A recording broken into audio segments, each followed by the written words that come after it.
And yeah, when it gets thick, it catches like sweat and shit, so it gets heavy. So I need to like wash it way more often, which I forget to do. Alright, let me I got mic up. Isn't that cool? I want to play that little moment from, I think the song is Man in the Mirror. Oh, it's playing on my computer. Yeah, it is.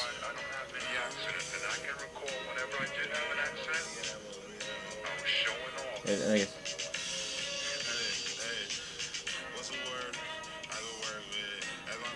I just like it. That's a moment to me. It's fun. It's not a massive thing, but just what's the word? What's the word? Love it. The whole album's great. Feels a bit disjointed at parts, but I think that's intentional. Who cares though? I also found out I completely misunderstood Mulholland Drive.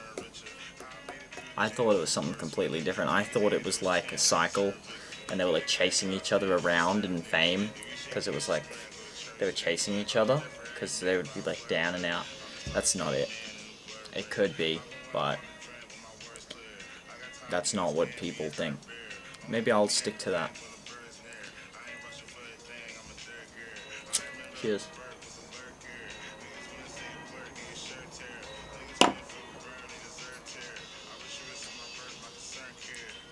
We're officially started.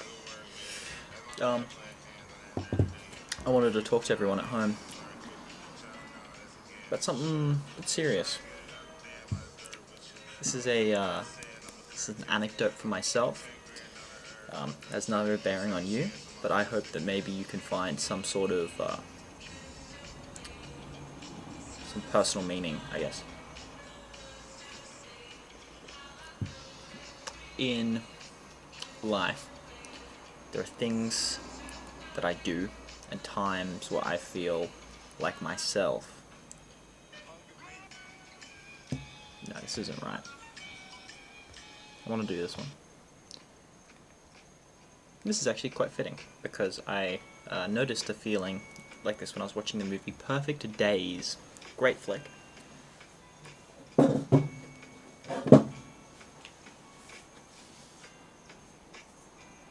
But as I was watching Perfect Days, I was watching him clean the toilets. That's what Perfect Days is about. It's about this man living in Asakusa cleaning toilets in Shibuya, in the city, and it's just about his life. There will be spoilers for Perfect Days, so if you like Japanese cinema, watch it. Don't watch it if you don't like it, or if you want to try it. That's a very good starter movie for that. He does this like ritualistic task every day, and at the end you realize that the whole time he was miserable and he was running from like his feelings by being so regimented. That's my reading. He was sad the whole time, and only at the end does it get to him because his schedule breaks and he is ripped out of the illusion. He had his once in a lifetime moment. That was not his beautiful car. That was not the beautiful sun. That was not his beautiful cassette tape. How did he get there? He was running. He was running his whole life, and then he finally stopped. And when he stopped, that's when he realized that he'd gone too far. But as I was watching this movie, while it was still happy, and I thought it was about a guy just chilling out, I was filled with this joy, this deep, just mountainous joy as I was watching the movie.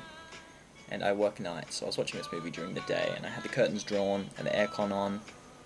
It was nice and cold, it was hot outside, and I had this mountainous, just flowing joy and appreciation that I was able to watch that movie, and I could just enjoy this movie by myself, and it was like a moment that the film and I had together, and it was exuberant. And moments I get these unrelenting episodes of like divine light, joy. I'll be sitting on a bus looking out the window, or sitting in a park, listening to music, just doing something, writing, watching a film. It happened tonight. I was watching Companion. It's a new movie that's out. Pretty forgettable movie, but it was very fun, and I had a good time with it. Medium budget. I like Jack Quaid. I don't think he did particularly well in that movie. He did well for the first half, and then when he turned evil, it wasn't evil enough. He's just too nice of a guy. But he did have like a little bit of a creepy undertone, so it was a good cast for the first half of the movie. But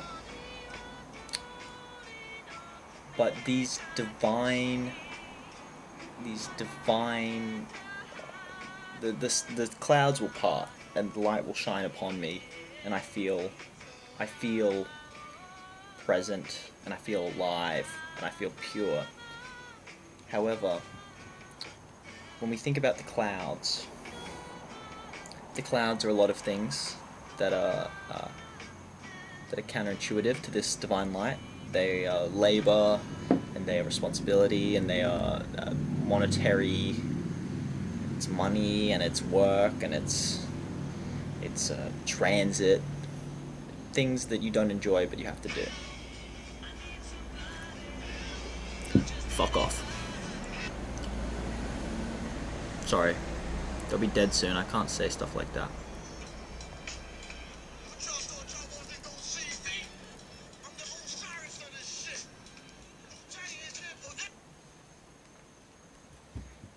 However,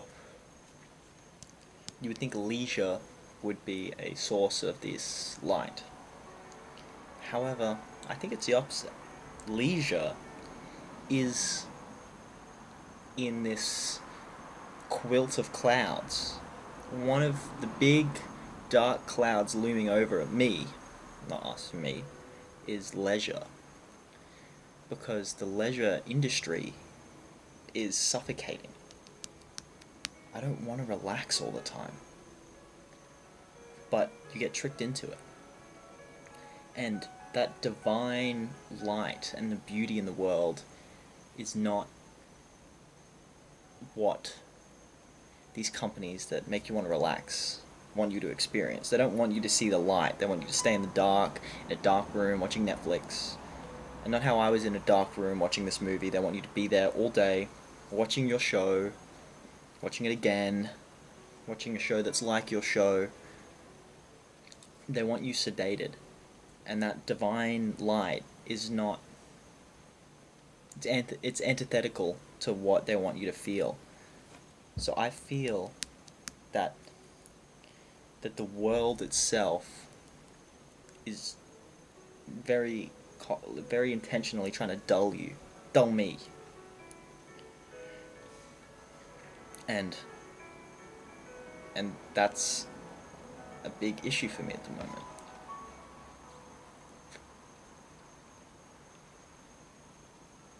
I like feeling good, but feeling good isn't good. Feeling inspired is good. Feeling grateful is good. Feeling curious is good. Feeling appreciative is good. Being relaxed, I don't like that feeling in the modern sensibilities of it. Being contemplative is good. Being thoughtful is good. Think about modern entertainment. The majority of it doesn't want you to be thoughtful or inquisitive or curious. It wants you to sit there and watch it. That's its only purpose. It just needs you to watch it. And I don't even know why, to be honest. Is it so they can keep getting, like, subscriptions? Because everything's subscriptions now. It's either subscriptions or short form. And short form is a drug. Short form is addictive. And the long-term stuff is it's like a mortgage, I guess. Like, it's weird. It wants you for the long haul. The short form stuff just wants to trap you, lock you in, get you to watch it, get me to watch it, and then I'll snap out of it, and I'll go, what the hell am I doing? And I won't even realize what happened. I'll I'll the light peeks through for a moment, and I realize that I'm playing in the mud. And sure, playing in the mud's fun, but you get up and you're covered in shit. And the only way you can enjoy being covered in shit is if you're okay with the shit, you know? Getting wet's fine once you've already acknowledged that you're, yeah, I'm being wet now. That's what's just gonna happen. Yeah, I'm gonna be muddy now. And then the mud's fine. The mud's great. If you want to get muddy, get muddy. But the mud will start to crust and harden, and the only way that you can sort of get the mud off is you can either scrape it off or you can hop in the mud again. And then you get wet again. And the mud's fresh and the mud's nice. And you're muddy. I love being muddy. But if you're muddy all the time, it doesn't feel nice. It feels shitty. For me.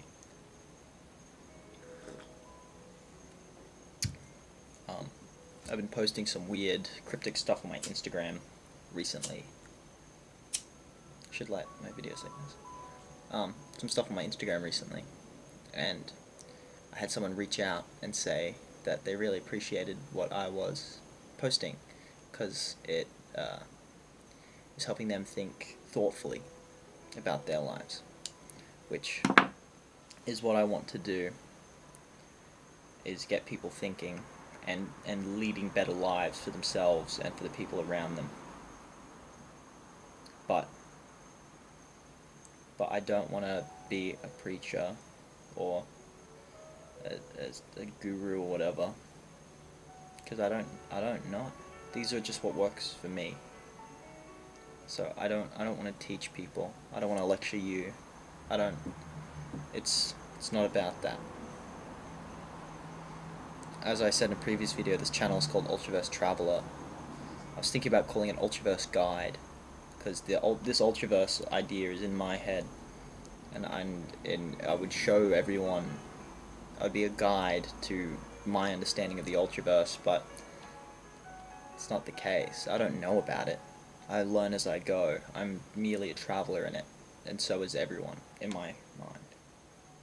So I'm merely a traveler, a wanderer, a vagrant in the Ultraverse.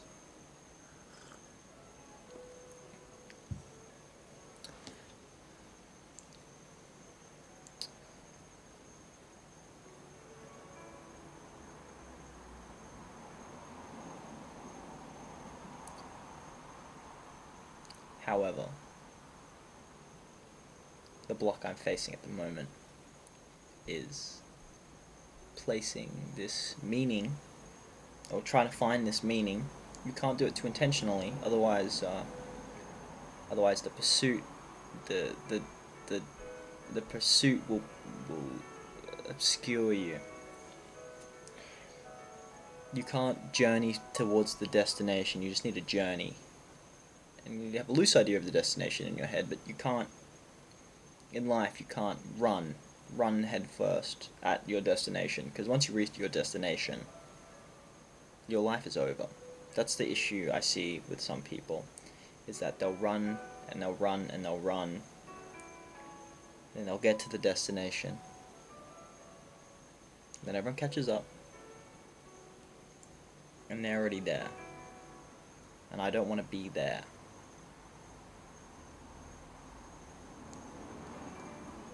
That's what they say. They say two things.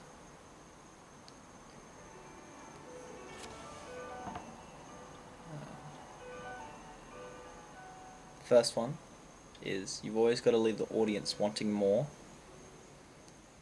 But the second one, Nietzsche said, the poets and the physicians know best. It is easier to begin another stanza than to find an end. Which you can take whichever way you'd like.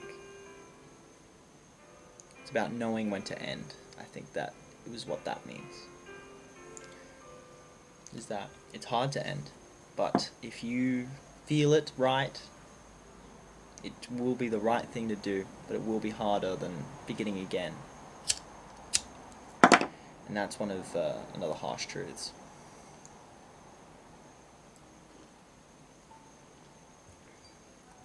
For me.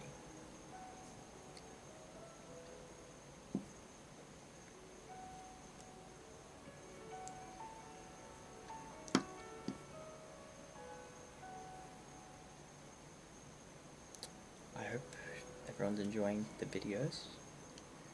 I've got some longer stuff in the works. I have a few vlogs, footage that my friends gathered. The issue with those though is that I'm not great at capturing footage, so they're quite disjointed. I'd love to make some like actual videos.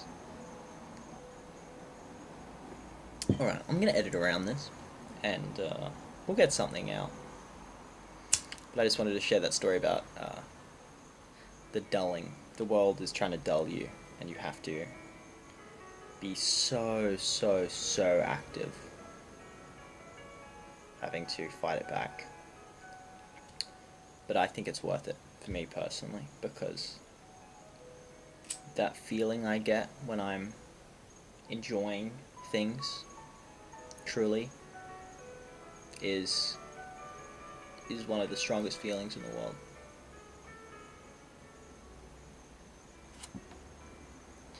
You put that in your pipe and smoke it. Alright guys, in the comments say your ideas for any videos coming up. Hit that like and subscribe button. Go for a walk. Call your parents if you still talk to them. If you don't, call a friend. If you don't have friends, and your parents don't talk to you, what I'm going to need you to do is you have to find a place, a public setting. It could be a library, it could be a park, it could be a coffee shop.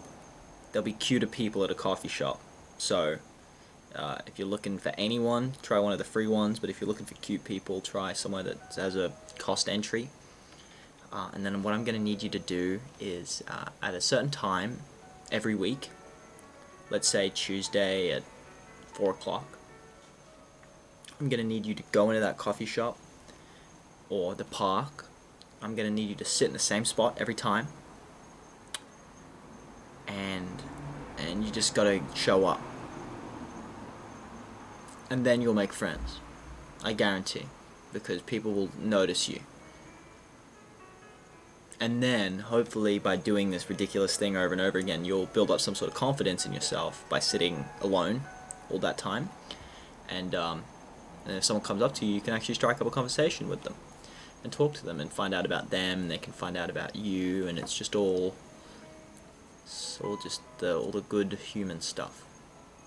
So if you don't have parents and you don't have friends, do that, or join a club. If you have any sort of hobby or talent, or if you just want to do something but maybe you have never done it before, just do that, and then you'll meet some like-minded people and you can all hang out. So that's what you should do if you don't have a family and you don't have friends.